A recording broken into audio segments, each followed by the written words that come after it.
한번 보시죠. 자, 이제 대손 충당금 할게요.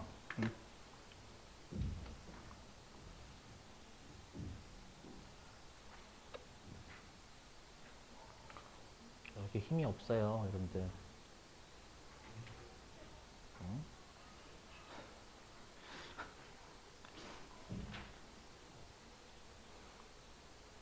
법인세가 싫어요. 법인세가 싫어. 너무 힘이 없어요, 여러분들. 비와서 그렇구나, 그죠? 그렇게 믿을게요. 비와서, 비와가지고. 자, 보시죠. 자, 이제 지금은 대손 충당금 쪽에, 대손금이 아니라 대손 충당금. 대손 충당금은 미래에 못 받을 것으로 예상되는 채권을 미리 비용하는 거. 그러니까 지금 하는 게 공식 그 실기 공식에 녹아져 있으니까 좀 잘 보셔야 돼. 보시면 자, 전년도 말이에요. X1년도가 단기라고 하면 이 전년도 말에요. 채권이 1억 원이 있었대요. 전년도 말에 채권이 1억 원이 있었는데 우리가 이제 X1년 중에 이 채권 중에서 2천만 원은 못 받게 됐대요. 그러니까 되셨어요.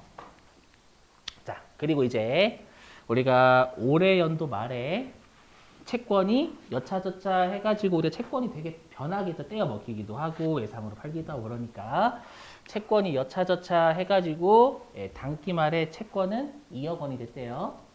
알죠?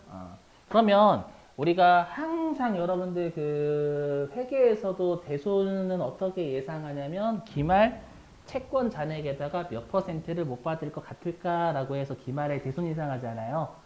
맞죠?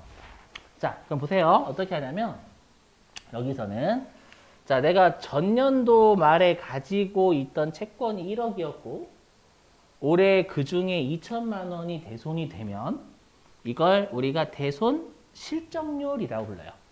그러니까 경험치가 쌓인 거라고 생각하시면 돼요. 전년도 채권 1억 중에서 당년도에 2천만 원을 못 받게 됐으면 20%만큼 대손이 확정이 된 거죠. 맞죠? 그러면 내가 올해 말 가지고 있는 채권 2억 중에서 미래에 못 받을 것으로 예상되는 것도 20% 정도 되지 않을까라고 추정하는 건 세법도 합리적이다라고 보는 거예요. 무슨 말인지 되셨어요? 그래서 어떻게 하냐면 여기에 20%를 곱해요. 되셨죠? 그러니까 과거의 경험치가 쌓인 걸 그 퍼센트를 토대로 올해 연도 말에 가지고 있는 채권 중에서 그 경험치가 쌓인 퍼센트 정도를 못 받게 되지 않을까 미래에도 이렇게 추정을 하는 거예요. 이해되셨죠? 그럼 기말에 우리가 대손 예상액은 4천만 원인 거죠. 이렇게 예상하는 건 타당하다라는 거예요. 여기까지 되시겠어요? 자, 그래서 이 대손 예상액이 뭐냐면 요게 설정 한도죠. 왜냐하면 총액법은 기말의 대손 예상액을 전부 다 우리가 대손 충당금 다 잡고 비용 잡아야 되거든요. 그렇죠? 그래서 요 4천만 원이 세법상 대손 충당금의 설정 한도가 되는 거예요. 되시겠어요? 그게. 자, 근데 중요한 게 뭐냐면 다 이 채권이든 대손금이든 세법상이어야 돼요. 세법상 채권 잔액, 세법상 대손금. 근데 문제가 가장 난이도가 세면은 이 대손 실적률을 우리가 구해야 돼요. 요거를. 자, 그래서 보시면 일단 보시면 이렇게 돼 있어요. 우리가 이 설정률 있죠. 이 설정률이 여러분들 대손 추정률이라고 생각하시면 돼요. 이 대손 추정률은 어떻게 구하냐면 내가 과거에 경험치 쌓인 거 있을 때요. 먹힌 퍼센트 요거하고 1% 둘 중에 큰 것으로 한다라고 돼 있어요. 큰 것으로 한다. 그러니까 예를 들어 가지고 내가 만약에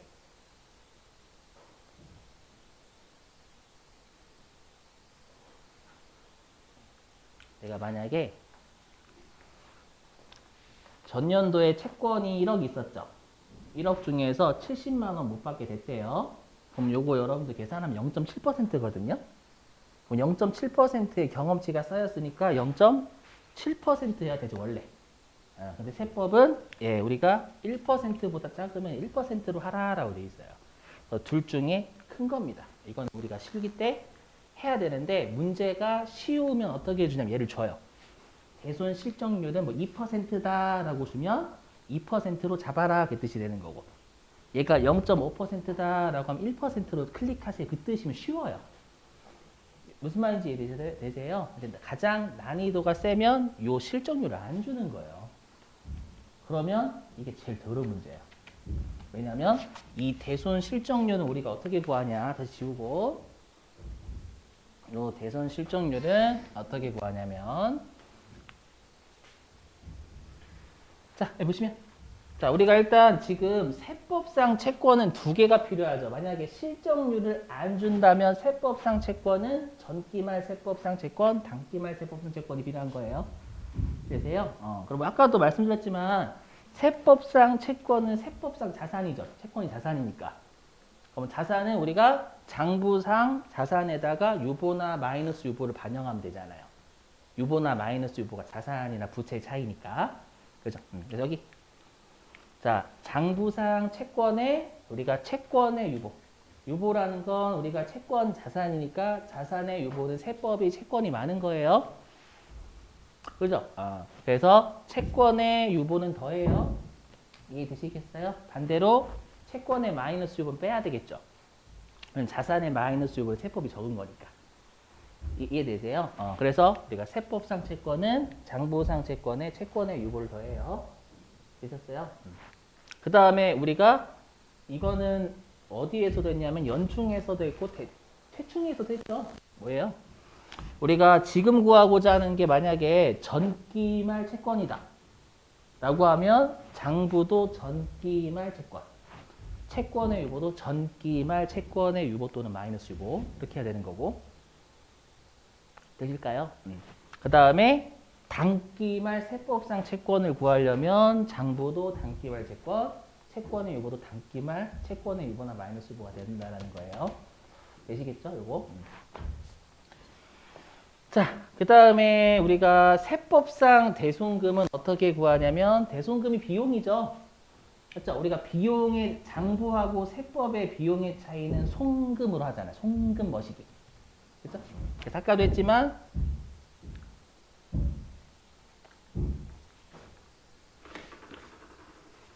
아까 원장님이 그 위에 가가지고 좀 살살 좀 해주시면 안 돼요. 살살 했더니 이제 더 뜨네 이제. 제가 대신 사과할게요, 여러분들. 원장님을 대신해서.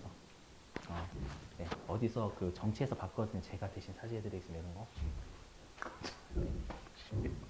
자, 장부상 대손금에다가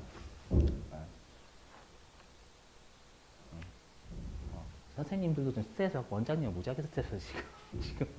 자, 송금 산입은 더해야죠. 왜냐하면 송금 산입은 세법상 예, 우리가 비용이 가산해야 되는 거니까 세법상 비용이 많아야 가산한다라는 거. 되셔요?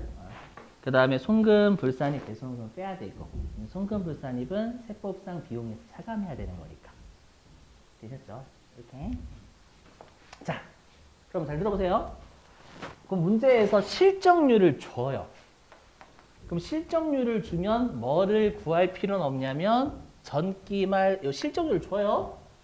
실적률을 주면 전기말 세법상 채권과 단기의 세법상 대손금을 구할 필요는 없어요. 맞죠? 저기요 여러분들 대손 실적률 구할 때 전기말 채권의 단기 중 대손금을 구하잖아요. 근데 얘를 줘요. 얘를 주면 이걸 우리가 쓸 필요가 없다고요. 아시죠?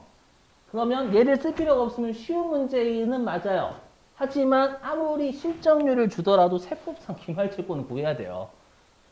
맞죠? 얘는 실적률 구하는데 쓰이는 건 아니잖아요. 이해되세요? 그래서 요거는 구해야 되기 때문에 문제 자체가 어려워요. 요게 항상 여기에서 여러분들 많이 오답이 나와요. 오답이 여기서 많이 틀려요. 그럼 좀 이따 실기하면서 하고. 자, 넘어갈게요.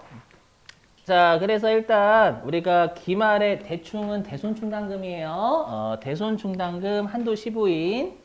자, 주의하실 게 뭐냐면 우리가 자, 지금 대손충당금의 설정 한도는 비용의 한도죠. 그럼 우리가 원래 설정이라는 건 보충법이잖아. 원래는 보충법이니까 장부상 설정액이 맞는 거죠. 원래는. 그죠? 근데 세법은 대손충당금을 총액법으로 하니까 맞죠? 세법은 대손충당금의 설정을 총액법으로 하기 때문에 그 세법상 대손충당금 설정액하고 비교해야 될 회사계상액은 설정액이 아니에요. T계정이 기말잔액이 되는 거예요. 조심하셔야 돼요, 여러분들. 아까 강조. 아까 T계정으로 따지면 요거 120 들어가야지 50 들어가면 안 된다는 얘기예요. 아셨죠? 주의. 자, 그 다음에 세법상 대손충당금 기말잔액하고 비교. 자, 근데 보세요, 여기. 이건 아까 했던 거고. 자, 우리가 세법상 대손금은 또 조심하실 게 대손금 비용이죠. 비용이니까 얘는 누적이 아니에요. 단기 개념, 단기 개념. 아니에요, 여러분들. 이거 우리 실적률 안준 문제가 2개 있거든요. 알죠? 그러면 그건 진짜 나중에 푸세요, 여러분. 실적률 안 주는 문제는. 알죠? 실적률을 안 주는 문제가 2개가 있어요. 알죠? 그건 제가 이미 설명한 거 있긴 있거든요. 찍어 놓은 거 예전에. 좀 복잡해요. 그래서 일반적으로 실적률을 줘요. 좀 어렵기 때문에. 아시죠? 그래도 여러분들이 단기말 세법상 채권은 필요하니까 좀 구하는 건 알고 계셔야 돼요. 네, 부정은 그래. 실적률이 힘들다. 이렇게 보시면. 자, 근데 우리가 아까 채권 잔액은 만약에 실적률을 안 주면 전기말 세법상 채권에 단기말 세법상 채권 이 2개 필요하죠. 전기말 세법상 채권, 단기말 세법상 채권 이게 2개 필요하단 말이에요. 근데 채권 자체는 자산이니까 누적이잖아요. 대손금은 비용이니까 단기만 들어오는 거지만 그래서 보시면 자, 우리 시험에서 항상 장부상 채권은 다 줘요. 그래서 전기말 여기 과거죠. 과거에다가 단기를 누적하면 단기말이었죠, 여러분들. 기억나시죠? 그래서 여기 자, 우리가 전기말 장부상 채권 되셔요? 자, 여기에다가 자, 유보는 더해야죠. 이게 전기말 채권에 유보 더하고 제외 채권 나중에 설명할게요. 자, 그럼 쭉 시험에서는 채권은 워낙 변동이 심하기 때문에 단기 중에 채권은 건 바이 건을 줄 수가 없어요. 그래서 어떻게 주냐면 전기말 장부상 채권하고요. 단기말 장부상 채권은 다 줘요. 아셨죠? 이렇게. 예. 대신에 우리가 그러면 단기말 채권의 유보는 전기말 채권의 유보에다가 단기 중에 채권의 유보를 누적해야 단기말 채권의 유보가 나오는 거죠. 되셨어요? 근데 우리가 채권의 단기 중에 유보나 마이너스 유보는 많이 발생하지 않아요. 그래서 얘는 여러분들이 구하셔야 돼요. 얘는 안 준다라는 거예요. 그래서 여기는 구해야 된다 이 뜻이에요. 얘는 준다, 얘는 그냥 안 준다라는 뜻이고. 네, 이렇게 하면 단기말 채권의 유보가 나오겠죠, 여러분들.